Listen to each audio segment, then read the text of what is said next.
Hello बच्चों, कैसे हो आप सब। आज अपनी स्टार्ट करने जा रहे हैं चैप्टर 6 विद्युत परिपथ। विद्युत परिपथ के अंदर जो अपना पहला टॉपिक रहेगा वो रहेगा किरचॉफ का नियम। तो अपने को ये पता करना है कि किरचॉफ का नियम कहाँ लागू होता है।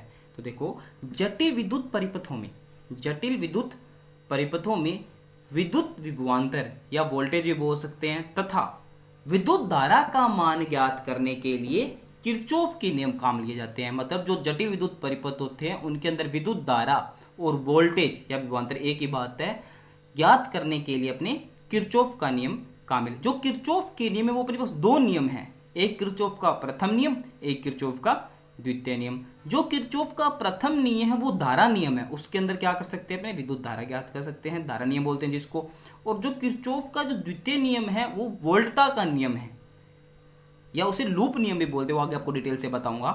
ठीक है, तो आपको पता लग गया किरचॉफ का नियम जटिल परिपथों के लिए विद्युत धारा तथा विभवांतर ज्ञात करने के लिए काम में लिए जाते हैं। यहां पे एक छोटी सी डेफिनेशन है, संधि बिंदु क्या होता है। तो देखो, विद्युत परिपथ में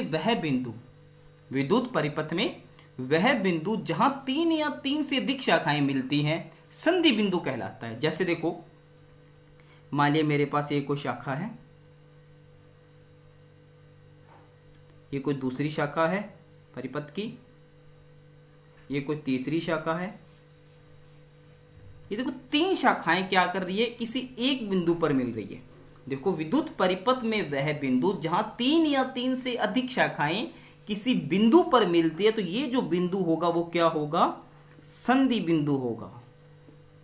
संधि बिंदु की डेफिनेशन आपको अच्छे से समझ आ गई होगी। विद्युत परिपथ में वह बिंदु जहां तीन या तीन से अधिक शाखाएं किसी एक बिंदु पर मिलती है, तो वो बिंदु क्या कहलाता है, संधि बिंदु कहलाता है। ठीक है, तो अब बात करेंगे किरचॉफ का प्रथम नियम। इसे धारा नियम भी बोलते हैं और शॉर्ट फॉर्म में अपनी बात करें तो इसको केसीएल भी बोल सकते हैं, KCL, Kirchhoff current law, Kirchhoff का धारा नियम। ठीक है, के का मतलब किरचॉफ, सी का मतलब करंट, करंट मतलब धारा, एल का मतलब लॉ मतलब नियम, किरचॉफ का धारा नियम। ठीक है, तो देखो, इस नियम के अनुसार, किरचॉफ के प्रथम नियम के अनुसार किसी संधि पर मिलने वाली विद्युत धाराओं का जो बीजगणितीय योग होगा वो कितना होगा, शून्य होता है। जैसे मान लो मेरे पास बहुत सारी संधियां हैं, प्रथम संधि है जिसके अंदर प्रथम सर्किट है जिसके अंदर विद्युत धारा I1 प्राप्त हो रही है। ये कोई दूसरी परिपथ है, इसके अंदर विद्युत धारा I2 प्रवाहित हो रही है, इसके अंदर जा रही है। ये कोई तीसरा परिपथ है, इसके अंदर I3 विद्युत धारा प्रवाहित। देखो, तीन परिपथ बनाए और ये बिंदु क्या होगा जहां पे शाखाएं मिल रही है सारी, इसको बोलेंगे संधि बिंदु। इसके ऊपर न्यूमेरिकल भी करेंगे अपने, संधि बिंदु। तो ये क्या कह रहे हैं, इस नियम के अनुसार किसी संधि पर मिलने वाली विद्युत धाराओं का जो बीजगणितीय योग होगा वो कितना होगा, शून्य होगा। तो मतलब अगर इन सभी धाराओं को जोड़े तो जो समेशन आई होगा, समेशन आई मतलब योग को प्रदर्शित करता है, वो कितना होगा, 0 होगा। कैसे, अब देखो, जो संधि की तरफ धाराएं आ रही है, उनको तो अपने धनात्मक रूप में लिखेंगे। किस रूप में लिखेंगे, धनात्मक। कौन कौन सी आ रही है, I1 और I2। और जो संधि से दूर जा रही है, दूर कौन जा रही है, देखो बाहर कौन निकल रही है संधि से, I3, इसको अपने माइनस में, मतलब संधि पर कितनी धाराएं रही, 0। तो कैसे, देखो मान लो I1 की वैल्यू 2 एम्पियर है, I2 की कितनी है, 3 एम्पियर। तो संधि पर टोटल यहां पे कितनी धाराएं आई, 5 एम्पियर। I1 प्लस I2 दो इकट्ठी होगी और बाहर कितनी लेकर रही है, I3। तो I3 की वैल्यू कितनी होगी, 5 एम्पियर। तो सारी की सारी क्या हो जाएगी, बाहर निकल जाएगी। तो देखो, इसको किस रूप में लिखेंगे अपने, समेशन I बराबर I1 plus I2 minus I3। तो कितना लिख सकता हूं, 2 प्लस 3 माइनस 5। तो समेशन I की वैल्यू कितनी हुई, 0। ये बात समझ आ गई होगी कि इस नियम के अनुसार किसी संधि पर मिलने वाली धाराओं का जो बीजगणितीय योग होगा वो कितना होगा, शून्य होगा। ठीक है, संधि पर बात कर रहे हैं। देखो, संधि पर अब देखो, अर्थात हम कह सकते हैं कि संधि में प्रवेश करने वाले विद्युत धाराओं का योग, संधि में प्रवेश करने वाले विद्युत धाराओं का योग संधि से निकलने वाले विद्युत धाराओं के योग के बराबर होता है। अब देखो, संधि में प्रवेश कितनी कर रही थी, I1 प्लस I2, किसके बराबर होगी, I3 के बराबर होगी। I1 प्लस I2 को अपने क्या लिख सकते हैं, I3 लिख सकते हैं, क्योंकि देखो I1 की वैल्यू कितनी थी, 2 एम्पियर, I2 की कितनी थी, 5 एम्पियर। 2 + 3 कितना हो गया 5। और बाहर कितनी निकली आई, तो सारी की सारी क्या हो जाएगी, वो बाहर निकले वो किसके बराबर होगी, I3 मतलब 5 के बराबर होगी। 5 प्रवेश करी और 5 क्या होगी बाहर निकले, तो संधि पर कितनी धारा बची, 0 बची। ठीक है, तो इसको क्या लिख सकते हैं, 5 - 5 बराबर 0। दोबारा बता देता हूं, अतः हम कह सकते हैं कि संधि में प्रवेश करने वाले विद्युत धाराओं का योग संधि से बाहर निकलने वाली धाराओं के बीजगणितीय योग के बराबर होता है। इसे किरचॉफ का प्रथम नियम कहते हैं। तो देखो मैंने यहाँ पे एक परिपथ दिखाया हुआ है, देखो ये पहला परिपथ है जिसके अंदर प्रतिरोध R1 विद्युत धारा I1 संधि के अंदर प्रवेश कर रही है। दूसरा परिपथ है जिसका प्रतिरोध R2 और I2 धारा संधि के अंदर प्रवेश कर रही है। ये कोई तीसरा परिपथ था जिसका प्रतिरोध R3 और I3 धारा विद्युत परिपथ के अंदर प्रवेश कर रही होती है। और ये 2 परिपथ दिखा जिसका प्रतिरोध R4 R5 और संधि से बाहर विद्युत धारा निकल रही है। तो इसको अपने किस निकल देंगे, संधि के अंदर प्रवेश करने वाले विद्युत धाराओं का योग संधि से बाहर निकलने वाले विद्युत धाराओं के योग के बराबर होता है। देखो I1 + I2 + I3, तो क्या हो रही है, विद्युत धारा प्रवेश कर रही है और बाहर कितनी निकल रही है, I4 + I5। ठीक है, तो यहाँ पे देखो I1 + I2 + I3 -I4 I4। मैंने एक बात यहाँ पे आपको बता दी कि जो संधि के अंदर प्रवेश करेगी विद्युत धारा वो क्या होगी, धनात्मक, और जो संधि से बाहर निकल रही है वो धारा क्या होगी, ऋणात्मक। ये मैं पॉइंट आपको आगे लिखवा दूंगा। ठीक है, यहां तक आपको अच्छे से समझ आ चुका होगा। ये था अपने पास किरचॉफ का प्रथम नियम। एक बात हो रहेगी यहाँ पे, जो किरचॉफ का प्रथम नियम वो आवेश संरक्षण के नियम पर आधारित है। किस नियम पर आधारित है, आवेश। देखो संधि में प्रवेश करने वाली विद्युत धारा और संधि से बाहर निकलने वाली विद्युत धारा दोनों आपस में क्या होती है, बराबर होती है। तो कैसा हुआ, ना तो विद्युत धारा कम हुई ना क्या हुई ज्यादा हुई, मतलब क्या रही, संरक्षित रही। ठीक है, हाँ मैंने एक नोट लगा के बात लिखी हुई है, यह नियम विद्युत आवेश संरक्षण के नियम पर आधारित है। ठीक है, अब देखो क्वेश्चन दिया हुआ, देखो चित्र में दर्शाए गए परिपथ में विद्युत धारा I का मान ज्ञात करो। तो सबसे पहले देखो यहाँ पे कोई 2 परिपथ दिखाए जिसके अंदर 3 एम्पियर की धारा आ रही है और 1.5 एम्पियर की धारा बाहर निकल रही है, और 1 पॉइंट से X धारा क्या हो रही है, बाहर निकल रही है। ए भी क्या संधि बिंदु है, देखो बी से भी 2 या 3 अधिक धाराएं बाहर निकल रही है, और सी से भी यहाँ पे संधि बिंदु कितनी है, 3 है, ए बी सी। एक्स धारा है, बी में क्या हुआ, 1 एम्पियर की धारा निकल रही है और ये कितना निकल रही है, वाई। ठीक है, इसी प्रकार सी बिंदु से एक 0.5 एम्पियर की धारा बाहर निकल रही है और एक आई। अपने को यहां से पता करना है कि यहां कितनी धारा बाहर निकले, इस आई की वैल्यू निकालनी है। तो उसके लिए अपने को एक्स और वाई की वैल्यू भी पता होनी चाहिए, वो देखेंगे सबसे पहले, उसके बाद आई की वैल्यू निकालेंगे। तो यदि शाखा क्या ए बी में कितनी धारा प्रवाहित हो रही है, एक्स, और शाखा बी सी में कितनी धारा प्रवाहित हो रही है, वाई। यदि शाखा ए बी व बी सी में प्रवाहित विद्युत धाराएं एक्स व वाई है किरचॉफ के संधि नियम से, तो सबसे पहले मैं इस ए संधि की बात कर रहा हूं, संधि ए के लिए। तो मैंने आपको बताया था कि संधि के अंदर प्रवेश करने वाले विद्युत धारा संधि से बाहर निकलने वाले विद्युत धाराओं के योग के बराबर होती है, एक बात ये भी कहा था। और संधि के अंदर प्रवेश करने वाले विद्युत धारा धनात्मक और संधि से बाहर निकलने वाले विद्युत धारा को अपने क्या कहते हैं, ऋणात्मक। तो यहां पे देखो संधि के अंदर कितनी धारा प्रवेश कर रही है, 3 एम्पियर। 3 एम्पियर यहां पे मैं बता देता हूं दोबारा, 3 एम्पियर। ठीक है, और संधि से बाहर कितनी निकल रही है, उन धाराओं के योग की क्या होगी, 1.5 प्लस में x। ऐसे भी लिख सकते हैं, क्योंकि संधि से प्रवेश करने वाली धारा किसके बराबर होगी, संधि से बाहर निकलने वाली। प्रवेश कितनी कर रही है, 3 एम्पियर, और बाहर कितनी निकल रही है, 1.5 और x। इन दोनों के बराबर होगी कितना, 3 एम्पियर। या आपने ऐसे भी डायरेक्ट लिख सकते हैं, 3 प्रवेश करने वाली प्लस और बाहर निकलने वाली माइनस 1.5 माइनस x बराबर, बात वही, इसको मैं इधर ले आया तो माइनस का हो जाएगा। ठीक है, तो यहां पे x की वैल्यू कितनी मिलेगी मेरे को, 1.5 एम्पियर। ठीक है, अब देखो x का मान कितना आ गया यहाँ पे, 1.5। वैसे अब यहां से डायरेक्ट आंसर भी निकाल सकते हो। देखो अब देखो b के अंदर कितनी प्रवेश कर रही है, 1.5। एक यहां निकल गई, पीछे कितनी रही, 0.5, तो y की वैल्यू कितनी हो जाएगी, 0.5। ठीक है, अब देखो नेक्स्ट अपने डिटेल से करेंगे संधि b के लिए। अब देखो संधि b में प्रवेश कितनी कर रही है, 1.5 बराबर क्या होगा, बाहर कितनी निकल रही है, 1 प्लस में y। तो y की वैल्यू कितनी आ गई, 0.5।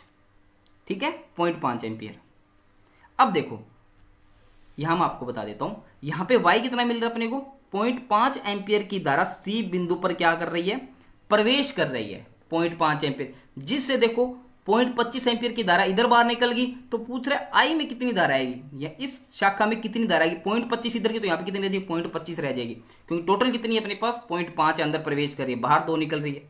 ठीक है, देखो सी बिंदु पर तो 0.5 प्रवेश कर रही थी और बाहर कितनी निकल रही है 0.25 प्लस में आई की वैल्यू चाहिए अपने को, तो आई की वैल्यू कितनी आ जाएगी 0.25 एम्पियर। चाहिए आप इधर ले आओ इसको, वैसे सोल्व कर लो, कोई दिक्कत नहीं है। तो देखो मैंने यहाँ पे एक नोट लगा के बात और लिखवाई है कि संधि की ओर आने वाले विद्युत धाराओं का चिन्ह क्या होता है, धनात्मक, तथा संधि से दूर जाने वाले विद्युत धाराओं का योग क्या होता है, ऋणात्मक लिया जाता है।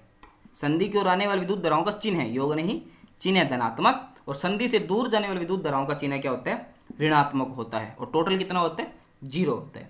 ठीक है, सेकंड आता है किरचॉफ का द्वितीय नियम, जिसे लूप नियम भी बोलते हैं और वोल्टता नियम भी बोलते हैं, और शॉर्ट फॉर्म में क्या बोलते हैं, KVL, Kirchhoff voltage law, Kirchhoff वोल्टता नियम। एक बात याद रख लेना, जो किरचॉफ का नियम है बंद लूप के लिए लागू होगा, बंद परिपथों के लिए लागू होगा। अगर खुला परिपथ है तो किरचॉफ का नियम लागू नहीं होगा, हमेशा बंद परिपथों के लिए लागू होता है। एक बात याद अच्छे से ये रख लेना, जो किरचॉफ का द्वितीय नियम है, प्रथम नियम की बात नहीं कर रहा, सिर्फ द्वितीय नियम की बात कर रहा हूं, ये बंद परिपथों के लिए लागू होता है। तो देखो यह नियम बंद परिपथों के लिए लागू होता है, इसे लूप नियम बोलते हैं। बंद हो गया तो क्या बन गया, लूप बन गया। तो डेफिनेशन क्या रहेगी, इस नियम के अनुसार, किरचॉफ के द्वितीय नियम के अनुसार या केवीएल के अनुसार, प्रतिरोध को एम सेलों से युक्त, प्रतिरोध को एम सेलों से युक्त बंद लूप में वोल्टताओं का जो बीजगणितीय योग होगा वो कितना होगा, 0 होता है। बात समझ आई, क्या कह रहा है, किसी भी बंद परिपथ, मतलब जो बंद परिपथ किससे बनेगा, प्रतिरोध को एम सेलों से जो बंद परिपथ बनेगा उसके अंदर जो वोल्टताओं का जो बीजगणितीय योग होगा वो कितना होगा, 0 होगा। जितनी वोल्टता होगी उनका जो बीजगणितीय योग होगा वो कितना होगा, 0 होगा। इतनी बात समझ आ गई। अगर मैं यहाँ पे एक छोटी सी बात और भूल गया था, वो मैं साइड में लिख चुका हूं, ये आपको मैं समझाता हूं। इसे अपने एक अन्य रूप में लिख सकते हैं जो अपने न्यूमेरिकल में यूज करेंगे, जो अपने किरचॉफ के द्वितीय नियम पर जो न्यूमेरिकल होंगे वो इस नियम के आधार पर अपने इसको लिखेंगे। ये जो बात आपको इस समेशन v = 0 के नीचे लिखनी है, साइड में नहीं लिखोगे, आपको इसके नीचे लिखनी है। अगर एग्जाम में क्वेश्चन पूछा जाता है तो आपको कंप्लीट करना है ये। देखो किसी बंद लूप में, किसी बंद लूप में प्रतिरोध को वोल्टताओं का बीजगणित, जो प्रतिरोधक है उनकी जो वोल्टता होगी, मतलब प्रतिरोध के सिरों पर जो विभवांतर बोलते हैं जिसको वोल्टता बोलते हैं, उन सभी का जो बीजगणितीय होगा, मतलब किसी भी बंद लूप के अंदर जितने भी प्रतिरोध हैं, मान लो 10 प्रतिरोध है, 5 प्रतिरोध है, 2 प्रतिरोध, उन सभी का बीजगणितीय योग, वोल्टताओं का, सिर्फ प्रतिरोधकों की बीजगणितीय योग उस लूप में स्थित सेलों के विद्युत वाहक बलों के योग के क्या होता है, बराबर होता है। फॉर एग्जाम्पल देखो, मैं कोई बंद लूप बना देता हूं, ये एक प्रतिरोध दिया हुआ है जिसका प्रतिरोध R है, और इसके साथ मैंने क्या जोड़ दिया, एक सेल जोड़ दिया, प्लस में जिसका विद्युत वाहक बल कितना है, E है। ये देखो बंद लूप बन गया। अब क्या करो, अब देखो इसके अंदर प्रतिरोध कितने हैं, 1 है, तो प्रतिरोध के सिरों पर विभवांतर मान लिया मैंने कितना है, V है, तो समेशन V, एक प्रतिरोध की बात करो मतलब 2 होंगे तो क्या मतलब समेशन V किसके बराबर होगा, समेशन E के, मतलब जितने भी प्रतिरोध हैं उनके विभवांतर या वोल्टताओं का योग किसके, जितने भी सेल उनके विद्युत वाहक बलों के योग के क्या होगा, बराबर होगा। और प्रतिरोध के सिरों पर जो विभवांतर होता है वो कितना होता है, IR। तो ये लिख दिया समेशन IR बराबर समेशन E। ये बात आपको पता। इस फॉर्मूले का यूज अपने किरचॉफ के सेकंड नियम पर जो न्यूमेरिकल होंगे उसमें बात करेंगे। इसी फॉर्मूले के आधार पर अपने वोल्टताओं का मान निकालेंगे, विभवांतर का मान निकालेंगे। ठीक है, देखो अब देखो मैंने एक हेडिंग डाल रखी है, याद रखिए महत्वपूर्ण बिंदु है। इन चार महत्वपूर्ण बिंदु हैं। अगर आपको ये चारों बिंदु अच्छे से याद हो जाते हैं तो प्रत्येक टॉपिक के अंदर ये चारों पॉइंट लागू होंगे। इस चैप्टर में आगे इन चारों टॉपिकों पे अपने काम करेंगे। तो देखो सबसे पहला पॉइंट क्या कहता है, किसी परिपथ में विद्युत धारा की दिशा में चलने पर, किसी परिपथ में विद्युत धारा की दिशा में चलने पर प्रतिरोधों के सिरों पर जो विभवांतर होगा वो क्या होगा, धनात्मक मानेंगे। ठीक है, अब देखो ये मेरे पास एक सर्किट दिया हुआ है जिसमें प्रतिरोध जोड़ा हुआ है, प्रतिरोध का जो है वो R है और इसके अंदर I विद्युत धारा प्रवाहित और जिसकी दिशा क्या है, इस तरफ है। और मैं क्या करूं, अगर प्रतिरोध की दिशा और अपने चलने की दिशा, आपको डायग्राम में समझाऊंगा, अपने भी क्या करें, प्रतिरोध की दिशा में चल रहे हैं। अगर मैं पेल्सिन को प्रतिरोध की दिशा में लेके जाऊं तो जो विभवांतर आएगा वो क्या आएगा, मेरे पास धनात्मक आएगा। बात समझ आ गई? दोबारा बता देता हूं, ये मेरे पास एक सर्किट दिया हुआ है जिसके अंदर एक R प्रतिरोध जुड़ा हुआ है और विद्युत धारा I प्रवाहित हो रही है जिसकी दिशा क्या है, इस तरफ है। और अपने जो पेल्सिन की लेके जा रहे हैं, मतलब जो चलने की दिशा, वो भी क्या है, विद्युत धारा की दिशा में है। तो विभवांतर कितना मिलेगा अपने को, धनात्मक मिलेगा। पहला पॉइंट समझ आ गया। सेकंड पॉइंट, किसी परिपथ में धारा की विपरीत दिशा में जाएं, अपने पेल्सिन को क्या करें, धारा की विपरीत दिशा में लेके जाएंगे तो जो प्रतिरोध के सिरों पर विभवांतर आएगा वो क्या आएगा, ऋणात्मक आएगा। देखो ये सर्किट R कोई प्रतिरोध जुड़ा है, विद्युत धारा की दिशा क्या इस तरफ है, और अपने क्या करें, इस दिशा में जा रहे हैं। अपने क्या कर रहे हैं, विद्युत धारा के विपरीत दिशा में जाएं तो जो विभवांतर होगा वो क्या आएगा, ऋणात्मक आएगा। ठीक है, ये दो। अगर I और अपने चलने की दिशा दोनों समान है तो विभवांतर धनात्मक, और I और चलने की दिशा दोनों के विपरीत है तो विभवांतर ऋणात्मक। ठीक है, ये दो पॉइंट आपको अच्छे से याद होंगे। तीसरा पॉइंट देखो, सेल में ऋण टर्मिनल से धन टर्मिनल की ओर चलने पर सेल का जो विद्युत वाहक बल होगा वो क्या होगा, धनात्मक होगा। कैसे, देखो ये एक सेल दिया हुआ है जिसका ये धन टर्मिनल है और ये क्या है, ऋण टर्मिनल है, और इसका जो विद्युत वाहक बल है वो कितना है, E है। तो जो चलने की दिशा है, देखो कहां से आ रहा हूं, ऋण से धन की ओर आ रहा हूं, ऋण टर्मिनल से धन टर्मिनल की ओर आ रहा हूं, तो जो विद्युत वाहक बल होगा वो क्या होगा, पॉजिटिव होगा। बात समझ आ गई? ऋण टर्मिनल से धन टर्मिनल की ओर आऊं तो विद्युत वाहक बल पॉजिटिव होगा। चौथा पॉइंट यही समझा देता हूं, अगर धन से ऋण की ओर आए, दिशा क्या हो जाए, इस तरफ हो जाए, तो विद्युत वाहक बल ऋणात्मक होगा। ठीक है, देखो चौथा पॉइंट क्या है, सेल में धन टर्मिनल से ऋण टर्मिनल की ओर चलने पर सेल का विद्युत वाहक बल क्या होगा, ऋणात्मक। अब देखो कहां से आ रहा हूं, धन टर्मिनल से ऋण टर्मिनल की ओर, तो चलने की दिशा क्या होगी, इस साइड में, तो विद्युत वाहक बल ऋणात्मक। चारों पॉइंट को रिपीट कर देता हूं, किसी भी विद्युत परिपथ के अंदर विद्युत धारा की दिशा और चलने की दिशा समान है तो विभवांतर धनात्मक, विद्युत धारा की दिशा और चलने की दिशा अपोजिट है, विपरीत है, तो विभवांतर क्या होगा, ऋणात्मक। अगर सेल में ऋण टर्मिनल से धन टर्मिनल की ओर आए तो विद्युत वाहक बल धनात्मक, और धन टर्मिनल से ऋण टर्मिनल की ओर आए तो विद्युत वाहक बल ऋणात्मक होगा। ठीक है, अभी देखो इस सारे जो चार पॉइंट के इनको मैं भी अप्लाई करूंगा। देखो जितने भी होंगे, दिए गए परिपथ में I1 व I2 का मान ज्ञात करो। और मैंने आपको बताया था जो किरचॉफ का नियम होता है जिसके अंदर क्या क्या जुड़े होते हैं, एक तो प्रतिरोध जुड़ा होगा और एक क्या होगा, सेल जुड़ा होगा। देखो प्रतिरोध जुड़ा हुआ और सेल जुड़ा, तो कौन सा नियम, सेकंड नियम। ठीक है, और वो किसके लिए लागू होता है, बंद परिपथ के लिए लागू होता है। और उसके लिए अपने को क्या निकाला, I1 और I2 का मान। देखो यहाँ पे चार प्रतिरोध जुड़े हुए हैं, ठीक है, और एक सेल जुड़ा हुआ है। ठीक है, अब सेल से विद्युत धारा प्रवाहित होगी, ये विद्युत धारा प्रवाहित देखो आगे जाएगी जैसे एक पॉइंट पर, तो आगे इसको दो रास्ते मिलेंगे चलने के लिए, तो ये I दो भागों में बन जाएगी, I1 और I2 में। अब I1 यहां भी जाएगा, यहां भी I1 धारा प्रवाहित हो रही है, ठीक है, और I2 यहां से चलती हुई यहां पे भी क्या हो जाएगा, I1 प्लस I2, यहां पे वापस अपने को क्या मिल जाएगी, I मिल जाएगी। तो ये क्या कर रहा है, I1 और I2 के मान निकालो। ठीक है, तो देखो सबसे पहले मैं देखो I1 का मान निकालूंगा, तो सबसे पहले मैं इन दो प्रतिरोधों को छोड़ दूंगा। देखो तो जो मेरे पास डायग्राम बनेगा, देखो यहां से चलता हुआ एक प्रतिरोध, इसमें भी I1 धारा प्रवाहित हो रही है, इसमें भी I1 धारा प्रवाहित हो रही है, और ये देखो वापस क्या हो गया, बंद लूप बन गया अपना। तो इसके लिए अपने किरचॉफ का नियम लगा सकते हैं, द्वितीय नियम। देखो लूप ABCEA में, देखो ABCEA में, फिर जिसमें I2 धारा प्रवाहित हो रही है वो लूप ले लेंगे, सेकंड I2 का मान निकालने के लिए। ये देखो ये लूप ले लेंगे, ये भी क्या बन रहा है अपने पास, बंद लूप बन रहा है, तो यहां से I1 और I2 का मान अपने निकाल लेंगे। तो देखो पहले मैं लूप फर्स्ट बना रहा हूं।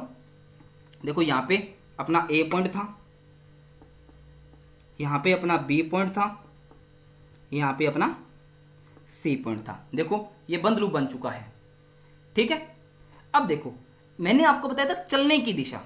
अब देखो यहां पे कोई भी चलने की दिशा नहीं दिखाई हुई डायग्राम में, ना तो क्लॉकवाइज चलने की दिशा है ना एंटी क्लॉकवाइज। अगर कोई भी चलने की दिशा नहीं दिखाई तो आप अपनी मर्जी से मान सकते हो, चाहे क्लॉकवाइज चलो चाहे एंटी क्लॉक। ज्यादातर अपने क्लॉकवाइज के लिए बात करें। देखो अब मैंने जो चलने की दिशा बनाई है कुछ इस प्रकार बनाई है कि मैं क्लॉकवाइज चल रहा हूं। ठीक है, अब देखो सबसे पहले मैं यहां बात करता हूं। ये देखो एक परिपथ दिया हुआ है जिसके अंदर I1 धारा प्रवाहित हो रही है और प्रतिरोध कितना है, R1। तो मैंने बताया था अगर किसी परिपथ के अंदर विद्युत धारा की दिशा और अपने चलने की दिशा समान हो तो उसके जो सिरों पर, प्रतिरोध के सिरों पर जो विभवांतर होगा वो क्या होगा, धनात्मक होगा। तो देखो अगर कैसे चल रहा हूं मैं, इस प्रकार चल रहा हूं, यहां जाऊंगा तो चलने की दिशा भी अपनी इसी डायरेक्शन में होगी, फिर मैं इस डायरेक्शन में आऊंगा, चलने की दिशा इस प्रकार है कुछ अपनी, देखो कुछ इस प्रकार चल रहा हूं मैं, इस प्रकार घूम रहा हूं। तो यहां पे चलने की दिशा इस डायरेक्शन, विद्युत धारा की दिशा भी इसी दिशा में, तो जो विभवांतर होगा वो कितना होगा, तो अपने को तो विभवांतर कितना होता है, V बराबर IR। धारा कितनी है I1, प्रतिरोध कितना है 1, तो यहां पे कितना लिख सकता हूं 1I1 लिख सकता हूं, R की वैल्यू कितनी है 1। तो देखो 1I1। मैंने आपको एक बात भी बताई थी कि जो समेशन V होगा, जितने में प्रतिरोध जुड़े हो उनके सिरों पर विभवांतरों का योग और विद्युत वाहक बल के योग के क्या होगा, बराबर होगा। जितने भी सेल जुड़े उनके योग के क्या होगा, बराबर होगा। तो सबसे पहले अपने प्रतिरोध के लिए काउंट कर लेते हैं। उसके बाद देखो ये सर्किट दिखाई दे रहा है आपको, इसमें I1 धारा नीचे की तरफ आ रही है और अपने भी कहां आ रही है, नीचे की तरफ आ रहे हैं। इसमें भी कितना हो जाएगा, प्लस 1I1। प्रतिरोध कितना दिया हुआ है, 1 दिया है, तो I1 ठीक है, इक्वल टू दो प्रतिरोध जोड़ने को विभवांतरों का योग कर दिया, बराबर किसके होगा, सेल के विद्युत वाहक, सेल 1 है तो किसके इक्वल आ जाएगा, 2 के। तो यहां पे I1 1I1 कितना होगा, 2I1 इक्वल टू 2, I1 की वैल्यू कितनी आ गई 1 एम्पियर। यहां से I1 की वैल्यू अपना निकाल चुके। अब देखो सेकंड लूप में, ये अपना सेकंड लूप बनाया हुआ है, आपको दिखाई दे रहा है, और इसके अंदर भी चलने की दिशा जो एक डायरेक्शन के लिए वाले वो ही अपने दूसरे के लिए लागू होगी सेम, ऐसे नहीं अलग अलग कर दो। तो यहां पे भी क्या है, क्लॉकवाइज है। अब देखो ये ऐसे घूम के कहीं ऊपर से आएगी, तो देखो I1 I2 नीचे आ रहा है और अपने भी कहां आ रहे हैं, नीचे की तरफ आ रहे हैं। तो प्रतिरोध के सिरों पर विभवांतर कितना हो जाएगा, धनात्मक, तो कितना होगा 2I2 ठीक है। फिर देखो इस प्रकार घूम के आएंगे, ठीक है, तो I2 और ये भी कितना हो जाएगा 1, तो 1I2 इक्वल्स टू 2, कि दोनों में चलने की दिशा और विद्युत धारा की दिशा क्या है, सेम है। देखो मैं आपको दोबारा बता देता हूं, ऐसे घूम के आए, इस प्रकार घूमेंगे, यहां से इस प्रकार चल रही है, देखो ये क्लॉकवाइज। आपको समझ आ गया होगा कैसे डायरेक्शन चल रही है, क्लॉकवाइज ठीक है। 2 I2 इक्वल टू कितना आ गया, 2/3। तो ये आ गया अपने पास I1 और I2 की वैल्यू। ये था अपने पास आज का टॉपिक, किरचॉफ के नियम, वोल्टा का नियम और धारा नियम। Thank you.